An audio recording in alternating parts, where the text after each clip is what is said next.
C'est un tremblement de terre politique, un ex-président libéré, après moins de 3 semaines derrière les barreaux, une France sidérée, un monde qui observe Nicolas Sarkozy quitte la prison de la Santé sous contrôle judiciaire. Mais cette sortie, loin d'être une victoire, ressemble davantage à une fuite en avant, car la tempête, elle, ne fait que commencer. Paris, 10 novembre 2025.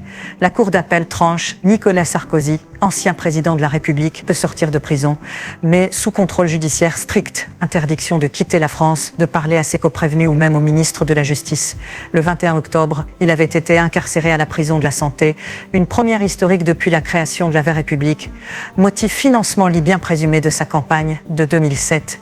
Selon les juges, il aurait accepté des millions venus du régime de Mouammar Kadhafi pour conquérir l'Élysée, une accusation qu'il rejette farouchement, mais qui a déjà marqué l'histoire. Pendant 20 jours, Sarkozy a vécu à l'isolement, surveillé jour et nuit. 2 agents postés en permanence devant sa cellule, une détention qu'il décrit comme l'épreuve la plus dure de sa vie.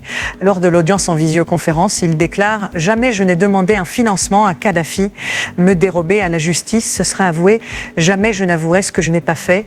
Il parle d'une épreuve éreintante, d'une humiliation qu'il n'aurait jamais imaginée à 70 ans.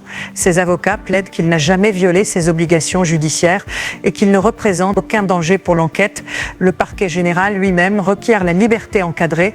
Résultat, la Cour fait droit à la demande, mais le jugement reste en vigueur. 5 ans de prison, dont 2 fermes, et un procès en appel prévu pour mars 2026.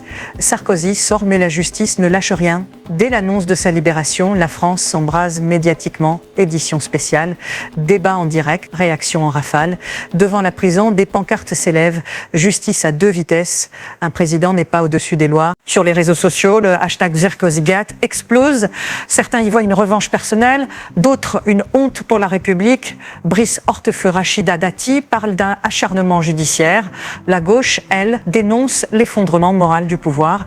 Emmanuel Macron, silence total, un silence stratégique, mais une question revient sans cesse. Sarkozy a-t-il bénéficié d'un traitement de faveur? Ses avocats affirment que non, mais pour beaucoup, cette libération rapide sonne à faveur politique. Et si c'était n'importe quel citoyen condamné à la même peine, aurait-il, lui, quitté la prison au bout de 3 semaines? Derrière cette affaire se cache une mécanique d'État, la Libye de 2007, riche, autoritaire, mais généreuse envers certains alliés occidentaux. Selon l'enquête, 5 millions d'euros auraient circulé, des témoignages, des virements suspects, des valises de cash et plusieurs proches de Sarkozy déjà condamnés dans des volets parallèles. Mais au-delà des sommes, le cœur du scandale est politique. Car si un président élu, grâce à des fonds étrangers, peut diriger la France, alors c'est toute la démocratie qui vacille. L'affaire réactive aussi un vieux paradoxe. En 2011, c'est la France qui bombardait Kadhafi, le même homme que Sarkozy aurait sollicité 4 ans plus tôt. Une ironie tragique, un président qui renverse celui qui l'aurait financé, et aujourd'hui c'est lui qui se retrouve jugé pour avoir trahi sa propre République. Cette affaire dépasse la justice, elle questionne la confiance des Français, le rapport au pouvoir, et fait trembler jusqu'aux fondations de la vraie République. Le procès en appel arrive. Sarkozy promet de se battre jusqu'au bout. Ses partisans parlent d'injustice, ses adversaires d'exemplarité retrouvée. Mais au fond, la question n'est plus juridique. Elle est morale. Un président doit-il être jugé comme un citoyen ordinaire ou la République protège-t-elle encore ses rois déchus? L'homme qui courait après le pouvoir court désormais après la rédemption. Et pendant que les caméras se taisent, une autre affaire se prépare peut-être déjà dans l'ombre sous les tapis rouges du pouvoir français. C'était Monde Plus, l'actualité mondiale, sans filtre, abonne-toi et reste prêt à voir ce que d'autres préfèrent taire.